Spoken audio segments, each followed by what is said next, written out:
What's up guys, back with me again, Ken. In today's video is another segment of how to play Mermail in 2020. So I get a positive feedback from my last video about how to play Mermail in 2020. So this encouraged me to make another video of how to play the Mermail in 2020.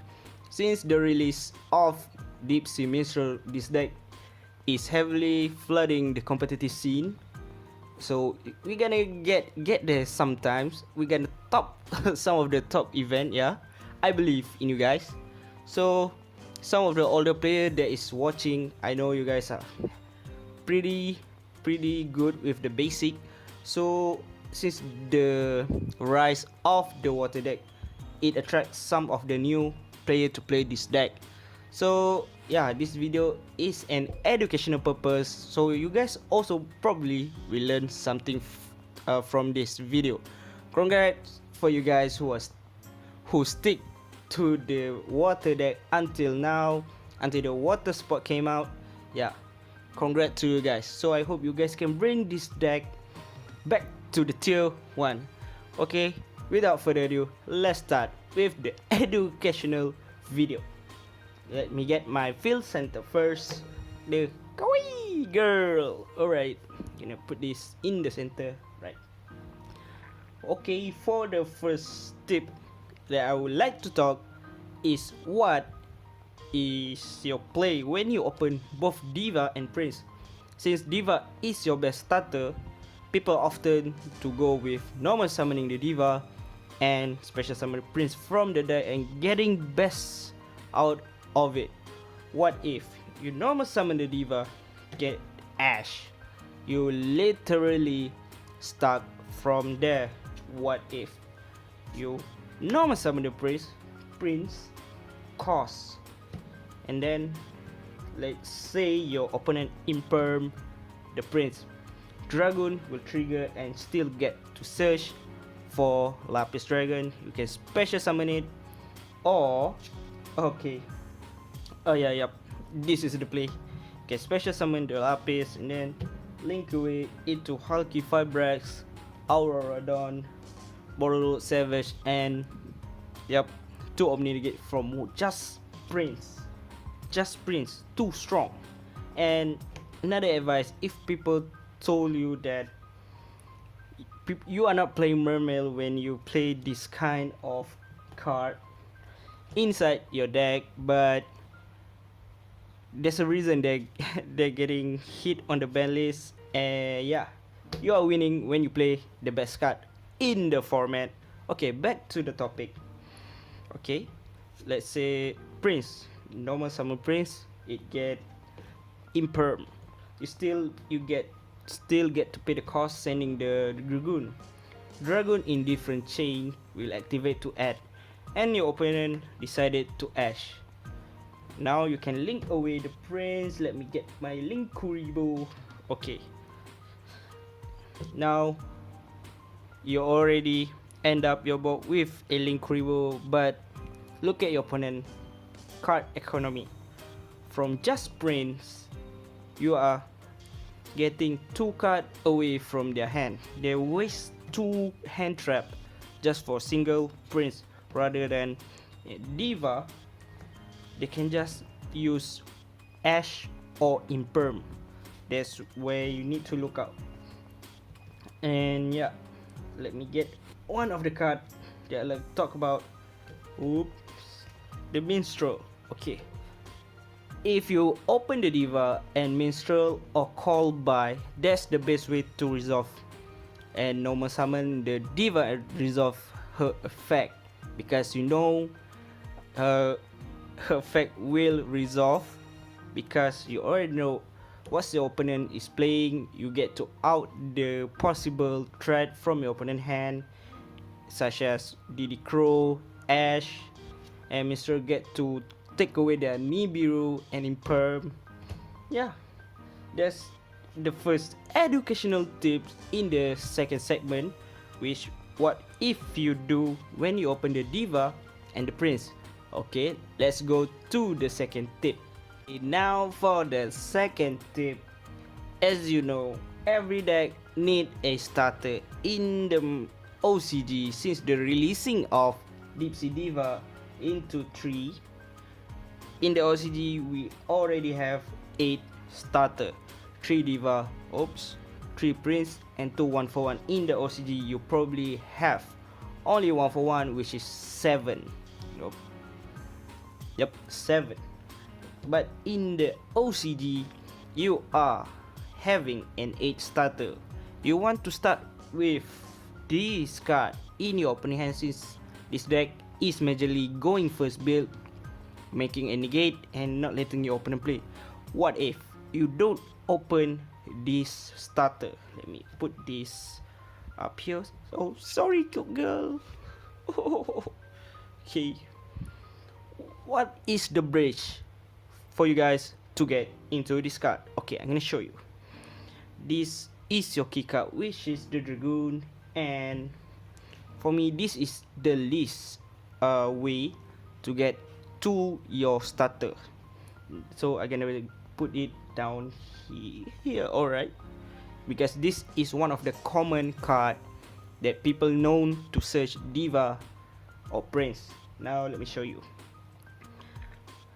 We are running 3 Minstrel, 3 Tears, and people might be overlook this. Alright, okay, let me get it quickly. 1 Megalo and 1 Pipe. If you have the Dragoon in hand and one of these monster, you're probably getting yourself into your starter. But why did I choose Pipe? You normal summon Pipe, sending the Dragoon, you get to add the Lapis, and what this guy does is special, not special summon. You search a level 3 Water Master, so you can search the Minstrel, special summon the Lapis in the different chain. You can discard the Minstrel to look at your opponent hand, take away the Nibiru, and boom, Hulky Firebrights play just from Abyss Spike. And Megalo, one of the most underrated card because it discard 2, it doesn't do much during a turn if you are going first because it cannot battle. But one of the good thing, it search for an additional negate, which is the Abyss skill. Next, the best of all, Abyss Tears, because you are ditching the Dragoon and it doesn't use your normal summon. You're ditching the Dragoon, special summon it, searching one level 4 or lower Mermail, and you get to search your starter. From what card you are plussing 2, and yeah, you're gonna go out from there. Minstrel plus Dragoon is a, before this, Megalo is your main fodder to discard the Dragoon. Now since Minstrel is officially released in the TCG, it does pretty insane job where you can discard it with Dragoon, trigger the Dragoon, take one of the threat from your opponent hand, and yeah, this is the bridge to go to your starter. And finally, the least favorite card for me personally is the Deep Sea Area. But what's good about it is, let's just say you open it up with this card, you can dump this into the graveyard, and then you can banish one of the threat using the Deep Sea Area, banishing the Megalo, searching one of your starter, and then boom, you can just literally go from there. So maxing out your starter is a thing, and maxing out your semi starter or your extender, I guess, but for me is a semi starter because from 2 card you're gonna gain a lot of advantage. Okay, that's all for the second tip. Now let's go to the third tip. Okay, now for the third tip. Let me get my kawaii girl back to my visitor. Oh, so poor. I throw her away. Sorry, cute girl. Okay, now for the third tip is resolving the Dragoon. So for you guys who are new to this deck, or who you guys who doesn't know the ruling about this card, this card is a summon condition where you discard a water monster to special summon it, which your opponent cannot respond directly to the summon until it hit the field, like solemn. If you know, if you get what I mean, it's not triggering the Dragoon because it a conditional summon where you need to pay the cost and just special summon, not an effect, which is like, let me get this two boys. Yep. Okay, that's clear. Alright. Actually, when you want to summon the Abyss Stairs or Abyss Megalo, you need to pay the cost first. Okay, let's just say you are summoning the Abyss Stairs. You reveal the Stairs, send the Dragoon to the graveyard, then have your opponent to respond. If they don't respond, special summon the Stairs, chain 1 mandatory, Dragoon chaining 1, then chaining 2 Abyss Stairs. You need to reveal, pay the cost, not pay the cost special summon effect. It doesn't work like that, son. You just gonna pay the cost, reveal anything. No, special summon chain 1, chain 2. That's how you get to chain block. Okay, that's how you get to chain block there. And another thing, if you have Megalo and if you are resolving Megalo plus Dragoon, make sure your Megalo is the last in the chain. Why?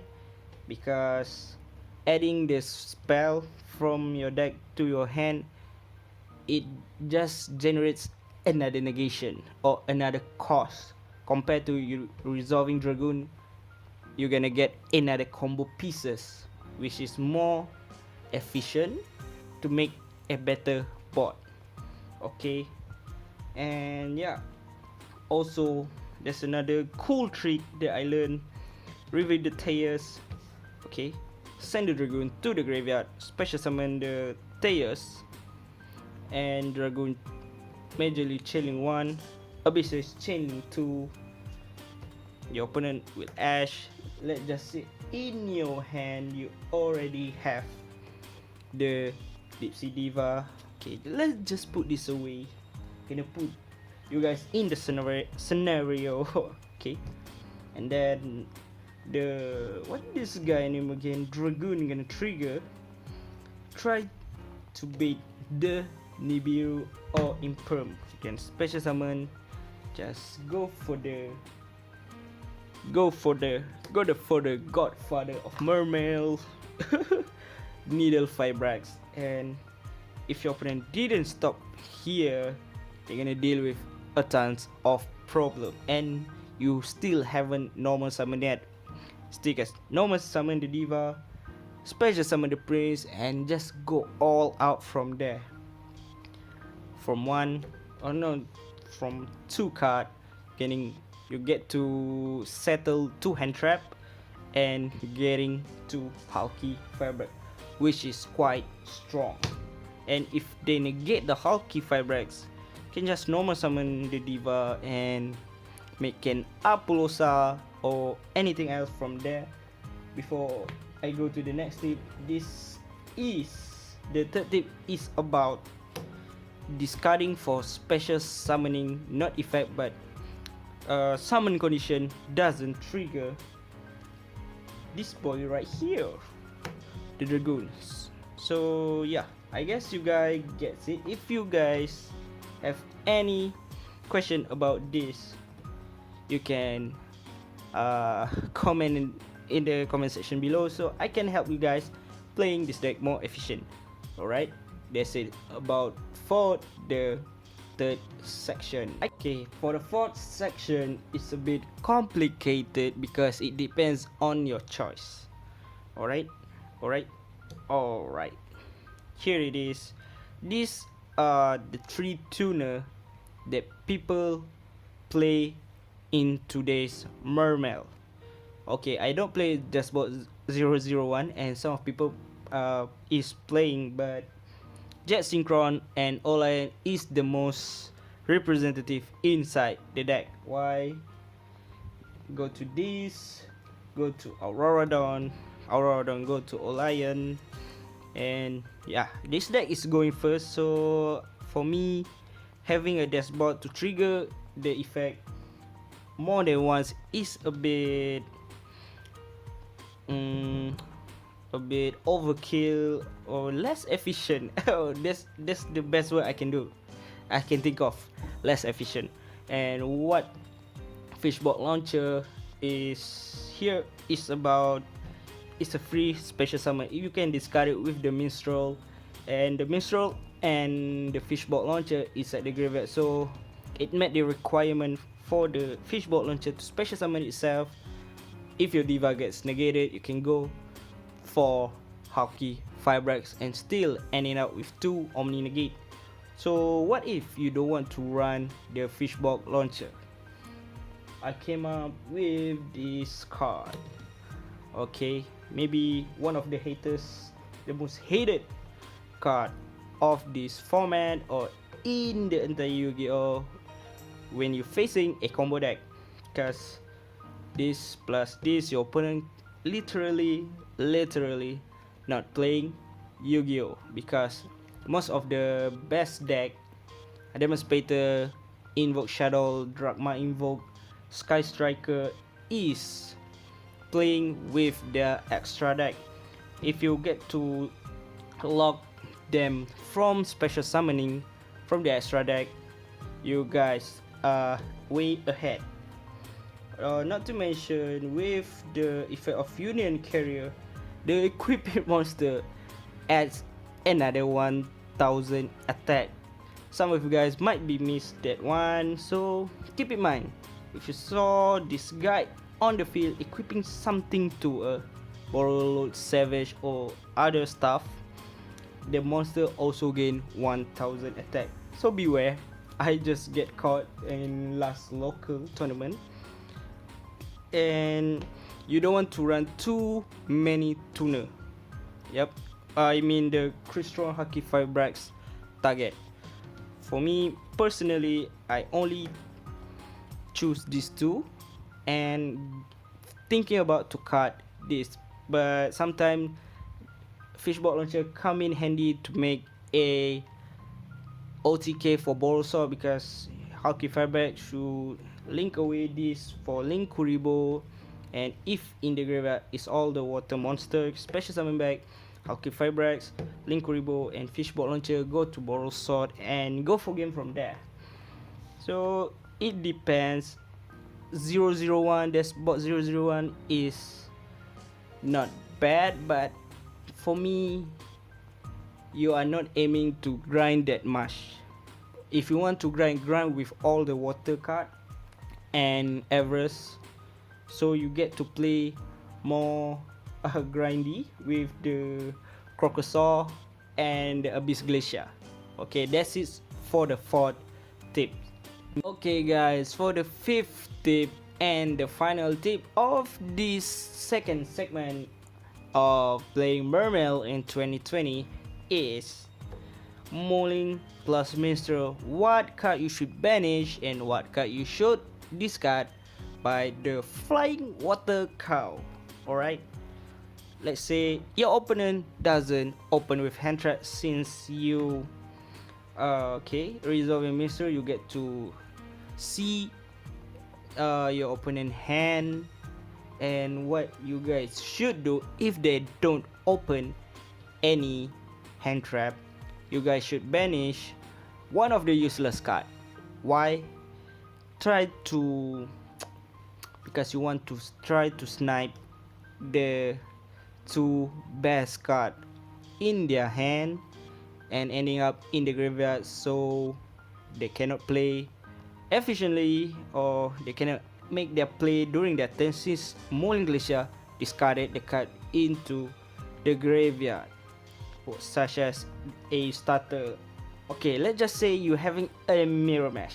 Alright, resolving the Minstrel and your opponent have 3 Abyss Stayers and 2 Deep Sea Diva in their hand. Okay, resolving the minstrel, what you want to aim is banishing the Abyss Stayers, one of the Abyss Stayers. Okay, keep in mind 3 Abyss Stayers and 2 Abyss Stayers, 2 Deep Sea Diva, so 5 card. So you banish one of the Abyss Stayers, you left with 4 card, and you can special summon the Mullen Glacier if you met the requirement having 5 exactly water monster in your graveyard. So you have 50% of sending both Diva. Okay, 50%. If they discarded both of the Diva in the next turn, they're probably having a hard time dealing with your board, because Thayers discard Thayers to search a pike and not much they can do from there. So yeah, this is the final tip where Minstrel and Mulling, there's a bit interesting interaction where you can do banishing the least optimal card from your opponent hand if they don't open any hand trap, and try to snipe it with the Mullen Glacier. Okay, I guess that's all I have for you guys in the second segment. Comment in the comment section below if you guys think this video is very helpful for you guys who are new and who already play Mermail in quite some time. Okay, see you guys in the next video.